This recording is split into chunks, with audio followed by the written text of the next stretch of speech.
guys, for that. Yeah, this is the midpoint of a regional board meeting. I know, exactly, exactly. This is the beginning of a Lahontan board meeting, so So we're ready. take it away, sorry. Do you want to start? I didn't know if you, at this point, if you had specific questions for us, or if you'd just like us to sum up, or Sum up, and then there was that one question I asked. can you repeat that again for us, please, Ms. Vera? The question, the recommendation from the Enviros was to not, put the alternative compliance into the permit, but to provide the time necessary for implementation through a TSO or other enforcement action. My question was, I would assume that your board discussed, considered that before adopting this current path, and wanted you to just fill us in on, what that discussion was and the reason, if there was one, for your board reaching this alternative method. Yeah, and my add-on was, the point was brought up by the environmental panel that the current structure you've set up lends itself to a potential, let's say, mischief of do loop, of unacceptable submittals over and over, in a worst-case scenario. And did you look at that in comparison with what a time schedule or other enforcement structure would avail you? Because that would take resources as well. Thanks.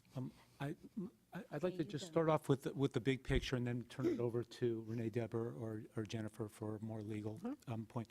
We've heard some of the limitations of things like time schedule orders being on 5 years. Just it somewhat conflicts with many of the TMDLs that we have that are greater than that time period. And the other thing I would mention too, real briefly, is our permit does have a mechanism to include time schedule orders. And in fact, we've had 4 permittees ask us for time schedule orders to cover problems and exceedances that they think that they can cover within 5 years. And we're in the midst of evaluating those requests for TSOs at this point. So I think from a big picture standpoint, without the detail, I think we got stuck a bit on the length of time for, again, there are 33 TMDLs. Many of them run longer than 5 years in this permit. And the other issue, too, is for those that are within the 5 years, a TSO is a viable option within this permit as well. So, Renee, would you like to add? Yes, please.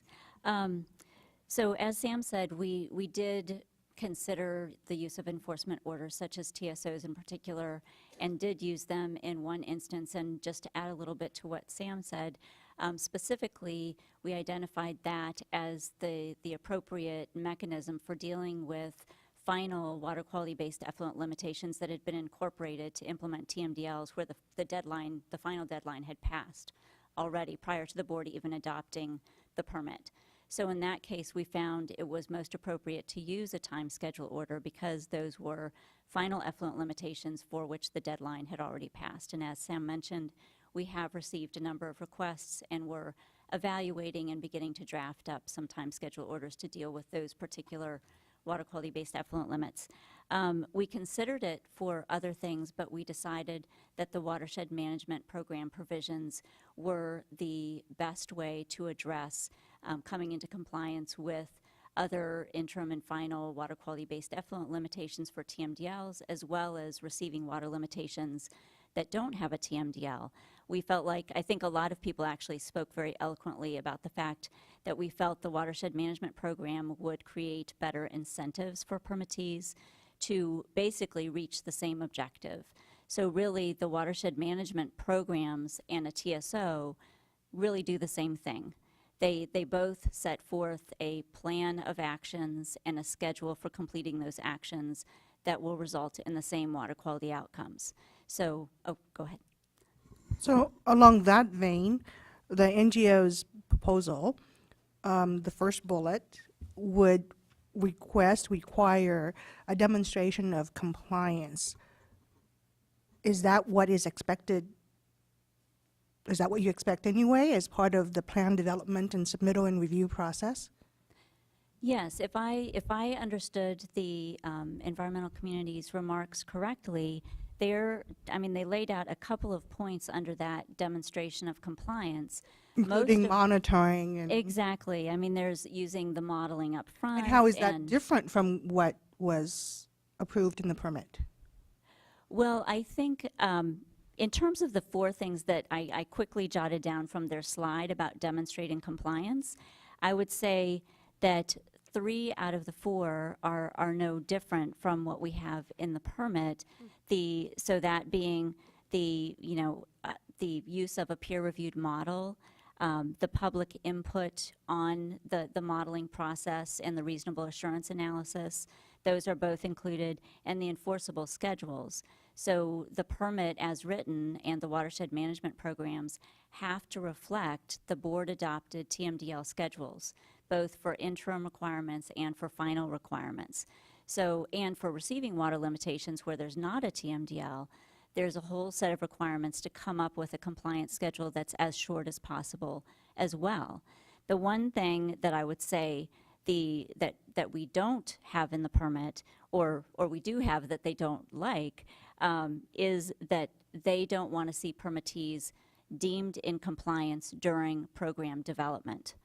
And as I mentioned in my remarks, I mean, that's something that the board considered and grappled with, but we understood that permittees needed that space to create these programs and at the same time continue to implement their stormwater management, their existing stormwater management programs, but they needed to be able to have that space to create a comprehensive program and needed to have the assurance that they could do that without being simultaneously in violation of the permit. And I would like to just add, too, from my notes on the alternative, I guess, proposals set forth by the NGO groups. I mean, principles such as strong science, public input, compliance at the end of the pipe, and monitoring at the end of the pipe, we agree with all that. And we put them into the permit. So I think we're left with somewhat of a dilemma is, should all this be in place and then working and then adopt a permit that has this, or do we move forward now with these principles in there and then have the permit as it's been adopted? But all these, most of these principles that were set forth by Mr. Cooper are reflected in our permit. But let me ask a question. How do you anticipate dealing with we call it the do loop problem. Right. I don't know if that's really the right phrase, but the issue of, say that in some cases maybe 30 months, in other cases it's 12 or 18. What happens if, how do you anticipate dealing with that period in which you're figuring out whether it is adequate, and presumably that's in some public setting so that other people can see that it's not necessarily a black box, but how do you want to, Right. that was an important public policy question that they raised, so how do you see dealing with that? Yeah, and that was actually an issue that was raised before our board as well, and was raised as a concern. It was something that we considered how to best deal with. And first of all, I just want to emphasize that the watershed management programs are all subject to public review and ultimately board approval, either by the board or through the delegated authority to the executive officer, but that's at the board's decision. But they are subject to public review once there's a draft available, but also even prior to that, you heard us talk about the Technical Advisory Committee, which the permittees and the environmental community are engaged in, as well as, of course, the regional board and US EPA. So that's another layer of transparency and public review in terms of the technical analysis that's going into these programs.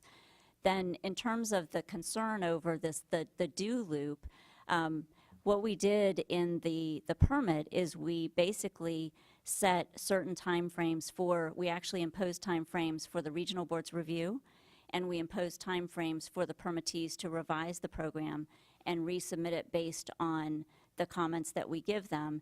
And if it's not approved within a certain time period, then the permittees basically revert to compliance per the baseline requirements of the permit. So that's meaning the receiving water limitations without the benefit of the watershed management program framework. So we actually did impose deadlines both on ourselves and on permittees to ensure that that approval would happen in a reasonable time frame after the drafts are submitted to us.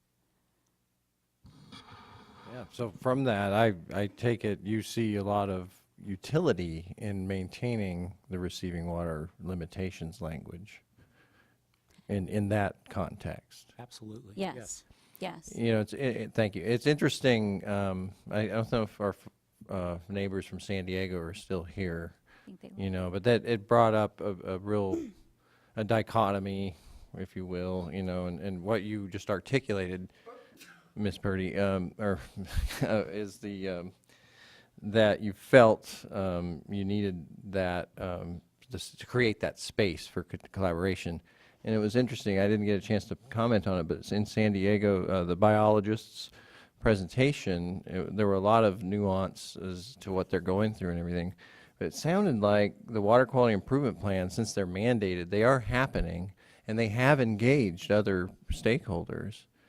And so, but there's a tension there that they were articulating, and yet they're getting some results too. You know, and they do maintain the backstop of the receiving water limits. So, you know, it's complicated. You know, maybe there's a regional difference, or, you know, are we getting the same outcome and collaboration and watershed projects in San Diego? I guess it remains to be seen. But Just a remark on that. Yes, I would like that. I don't really know the level of collaboration, cooperation they're getting in San Diego at this moment, but I will say in Los Angeles, it's at an unprecedentedly high level at this point due to the permit. Like I say, we've got notices of intent to form the groups that have gone up to city councils with MOUs and things like that with other cities. We've had now 4 TAC meetings, which are going to be at the crux of this sound science that we're doing, and it only took us 2 meetings to get by all the governance issues, and we're now actually talking about modeling and things like that. So there is a lot. It's unprecedented what's happened in LA, I think, since this permit's been in place. So, but again, I can't speak to San Diego. Well, I wanted to mention, if I could, we've heard a lot from cities that having trouble going to their city.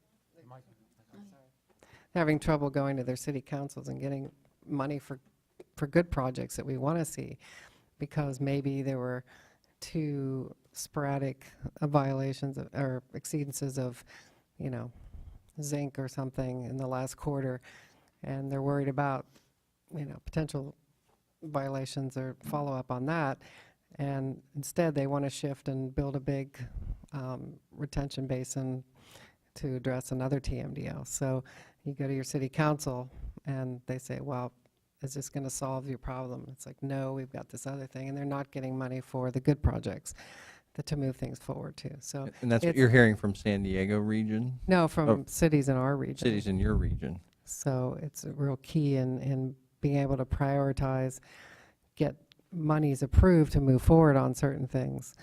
And not have the distraction, The quote unquote, distraction of looking over your ongoing shoulder for violation. some minor things as they move forward. And everything has to be addressed ultimately, but to get things moving, that seemed to be very important, and to get funding for them.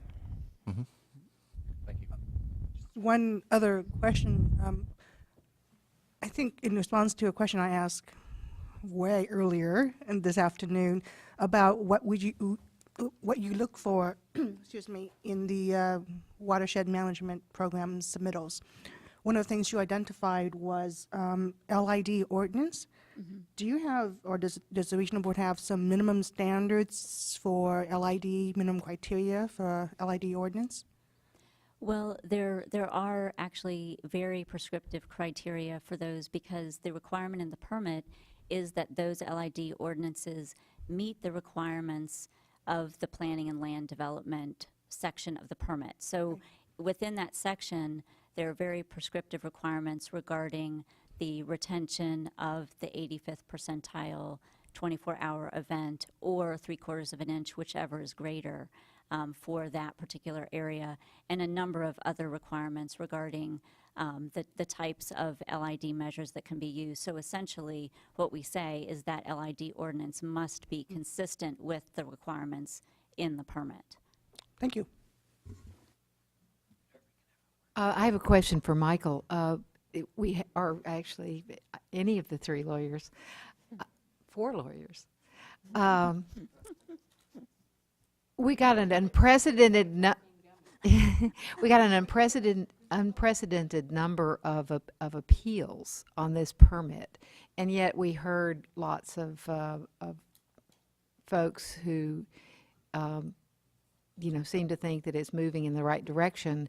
Do you expect that these appeals are going to, we're going to have to deal with all of them, or are they going to fall by the wayside as things move along? There's a little bit of a disconnect in my own mind between the appeals and kind of what I heard. Well, first, I'm going to be the glasses half full person and say, while it's a record number of petitions on a particular permit, it's not the most number of petitioners. It just happened that a lot of them filed their own petitions this go around as opposed to joining together. But on the real heart of your question, as I mentioned, there are a lot of issues raised in the petitions. This is the one issue that your executive staff and my colleagues in the Office of Chief Counsel decided to break off for early discussion because we had other workshop. We had the workshop on the receiving water limitations last year, and this was a natural break point. Those other issues we're going to have to work through. On the alternative compliance language, I can't speak for the petitioners, but some clearly, in looking at the petitions, there is an element of placeholder, protecting, not sure how this whole process will work out. So there's a lot of work that's going to be before this board, both in resolving the receiving water limitations language issue and the alternative compliance path to the extent, because of all the issues you've heard today. But then there are a number of other issues that we're going to have to work through. You heard Renee refer to the prescriptive requirements within the permit. There are core challenges to how prescriptive the permit is in certain respects. So there's a lot of work still to be done. Now, if I can actually just add one more thing, as Michael alluded to, out of the 37 petitions, I do not have the exact number. I believe it was probably around maybe 25 or so that actually requested the petitions be held in abeyance. And in their cover letters, they generally said, we fully support the permit, we fully intend to apply, but as a protective measure, we're filing these petitions, which we totally understand. But I think that's why you're hearing some of the disconnect, is they have every intention of complying, they hope it works out, but they did file a protective petition just in case. But the state board did determine that not to agree to put them in abeyance because there was a lot of shared issues between all 37 of them. So it's best to deal with them all at one time. So, but I think that's why you're hearing some of the disconnect. So I just have to ask Michael, which is the permit with the most number of petitioners? Probably ours. That would be the 2001 LAMS4 permit. We made a big improvement from.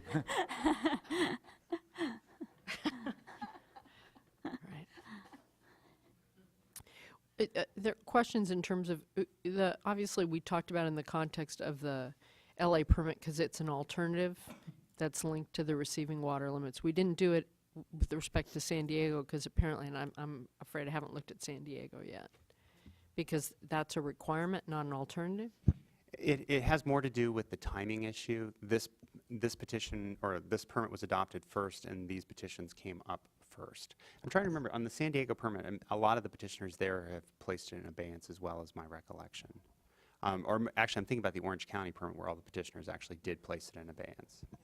All right. We'll just have so to the think upshot about is the it's just the timing of first the in, first petitions out. on these different ones. Well, obviously, we have to think about it in a context too. So, but now you said the administrative record came in 2 weeks ago. No, did you? Last week. It was So, last week. so now we can.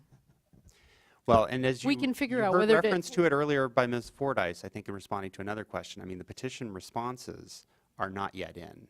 So what we have is the administrative record. In the next couple of weeks, we'll be receiving. Notice I'm vague on the actual date. Emil can jump in and defend me with the specific date. Next Tuesday. October 15th. So next week, if I can do my math, we'll actually get the petition responses, and so that will really start our review in earnest with the technical staff, the Division of Water Quality, and the staff within my office.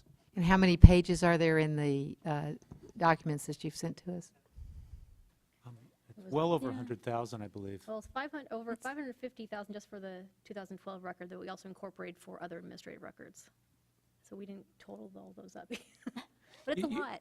You have No, to, it's you have to okay. remember, we held about at least, I think, 9 workshops that were noticed. So we have records for all those workshops that were held by this, by the regional board, all of which ran to about this time in the evening, except for one where we actually had a field trip. So right. that added considerably to the administrative record. I'm sorry, I know it's late for, but I had another question. How do you, in your permit and in this, thinking about this alternative path, how do you, credit's not the right word, but how do you take multiple benefits into account? As Noah said earlier, Noah had a good list of them. There's water supply, there's also greening, there's flood control. How did you think about those benefits in addition to water quality in designing the permit? Well, I'll start and then I'll let others chime in. But of course, that basically is what our enhanced watershed management program recognizes, is the potential for those additional benefits. And the way that program recognizes those and provides some credit for those is, one, by providing a longer planning horizon. An additional 12 months are afforded to the enhanced watershed management programs, understanding that that additional collaboration and planning with water supply agencies and so forth is going to take additional time, but that there are significant benefits that could be gained from that in the long run. So it recognizes it in that way. And then you have heard about the fact that the enhanced watershed management program does provide this additional compliance pathway because the focus of those programs is on retention of the 85th percentile 24-hour event within a drainage area, and that retention of that volume can then be used to demonstrate compliance with the water quality-based effluent limits and the receiving water limitations. So, I mean, those are the two, I would say, fundamental aspects of the enhanced watershed management program that recognizes those additional benefits.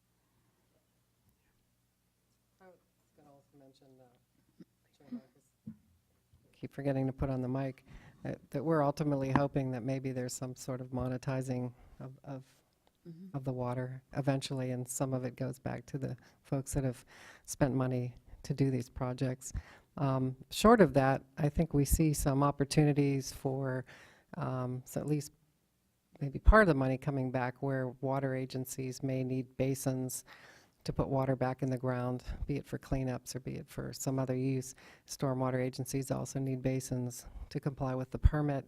So I think we see some marriages there where at least there can be some shared funding for some of these facilities that can offset some of the costs for the cities, and sharing those burdens and needs across other agencies. So I think that ultimately, hopefully, will feed back into the cost loop. Maybe not so much in the permit, but taking your question a bit further into the how we considered some of those things as benefits. I mean, just thinking as a former local official who had to get a body to allow me to spend money on projects. I mean, there's a lot of discussion about what incentivizes, and both can work. There are times when consent decree was a perfect place to put things, and that got the attention of a council. There are other times when a council prefers to not be. I mean, I think we could do angels dancing on the head of a pin with different incentives, but the incentive of giving public servants who want to do multiple goods with the same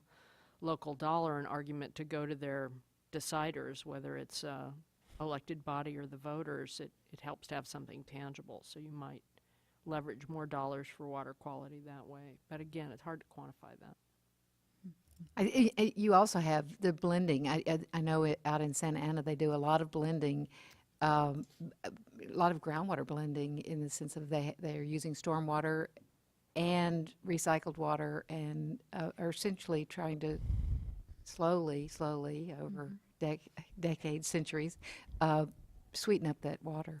I did, thank you, because I did mention that in my remarks as I was zooming through them. But yeah, I think in some areas that could offset the need, to maybe do RO or something where you had a basin that you had, recycled water that was over the limit. You had an equal amount of more of stormwater, and together you're well under the limit, and put them together, and there you go, and you can forego some of that treatment. So and those are, significant costs, the offset. I think the water supply ones and the blending type things are the easiest ones to monetize. Some of the other ones are more difficult, as you know, just greening environment, and the psychological benefits, you know, the habitat. I mean, they're definitely beneficial. And I think you heard Mr. Hildebrand. I think you asked that question of him. You know, if you were to do a street one way versus the old way, it certainly is often more expensive maybe to do it the green way, but then you're going to get all those benefits down the road. Yeah, and there'll be studies on property values going up and the like. Right. There are on parks for sure, but I don't, there Yeah. will be on more of these as more of them happen. So. Other questions? All right, well, thank you all. We're not deciding anything today, but you've given us a lot of food for thought and follow-up questions, and it's, especially in this context, to have you all in the same room, even though it was a long afternoon and part of the early evening, was very helpful, and it won't be the last time we all sit here talking about this, either on the receiving water side or in the context of the permit. So thank you all for, I did hear everybody caring about a watershed approach and improving communities of multiple benefits. So we really are focusing on what are the tools, some legal issues, but also what are the best tools to be using, and that was good. I appreciate it. Thank you. Thank you.